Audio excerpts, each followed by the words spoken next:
বাঙালির 12 মাসে 13 পার্বণের ক্যালেন্ডারে বছরের এই শেষ মাসটাতে আক্ষরিক অর্থেই চলে পার্বণের বন্যা।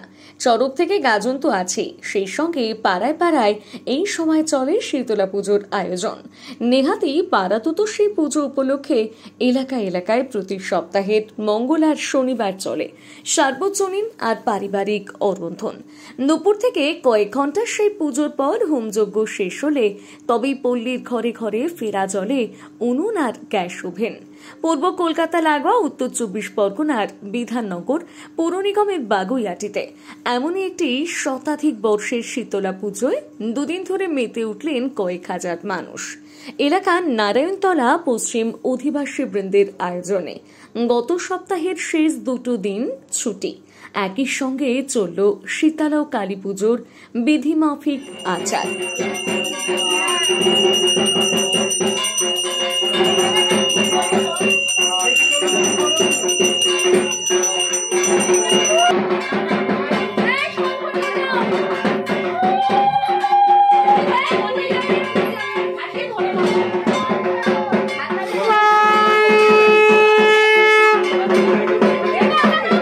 শনিবার দুপুরে শীতলা পুজো দিয়ে শুরু হয় নারায়ণতলা পশ্চিম অধিবাসী বৃন্দের এই শাস্ত্রীয় উৎসব।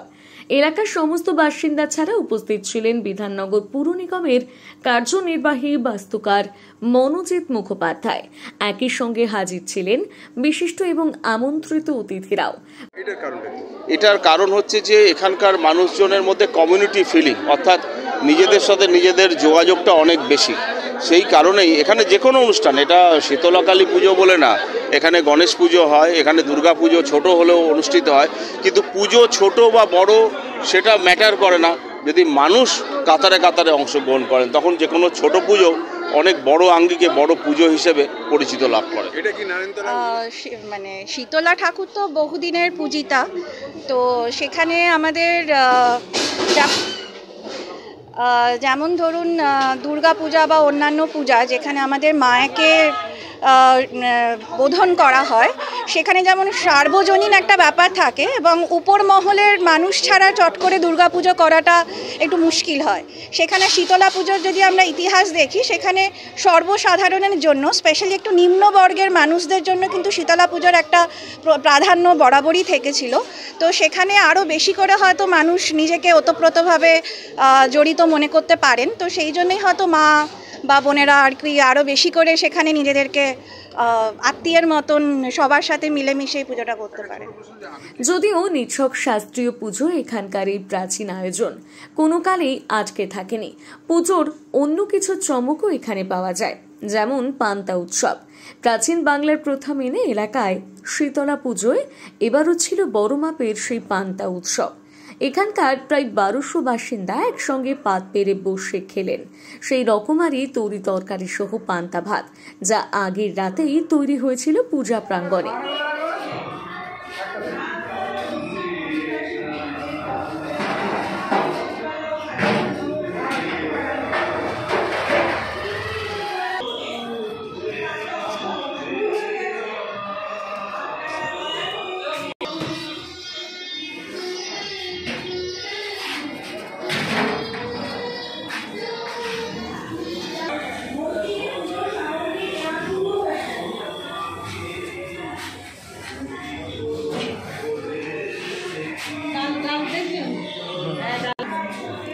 শীতলা পুজোর পর শনিবার রাতে শুরু হলো এখানকার প্রাচীন ও বাৎসরিক কালী পুজো।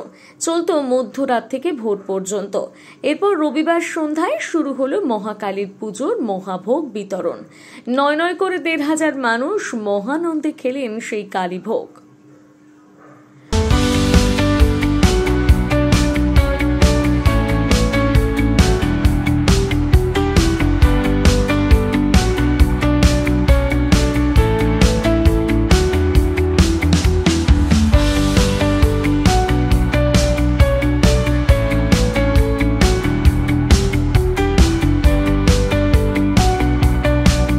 আর এই সবকিছুর মাঝে রবিবার সন্ধ্যায় পূজা প্রাঙ্গণে বসলো বাউল আর ভক্তিগীতির আসর।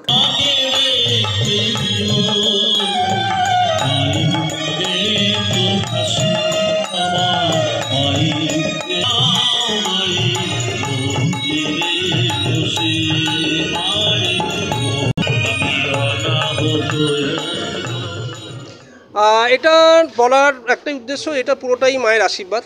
মায়ের আশীর্বাদ না থাকলে দীর্ঘদিন ধরে আমরা এটা চালিয়ে যাচ্ছি। পুজোর বয়স বলা যাবে না, অনেক বহুত বছর পুরনো।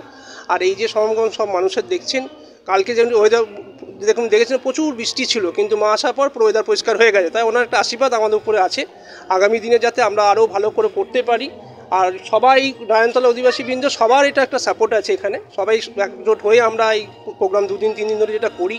আজকে মহাভোগ দেখতে পাচ্ছেন আপনারা, আমরা সিট দেওয়ার জায়গা সিট কম পড়ছে। তো সেই ক্ষেত্রে আজকে সবাইকেই বলবো একটাই, যে এই নয়নতলা অধিবাসীবৃন্দের সবার সাপোর্ট নিয়ে, মায়ের আশীর্বাদ নিয়ে এই প্রোগ্রামটা আমরা দীর্ঘদিন ধরে চালিয়েছি, আগামী দিনেও চালাবো। Bureau report, the Bengal hand.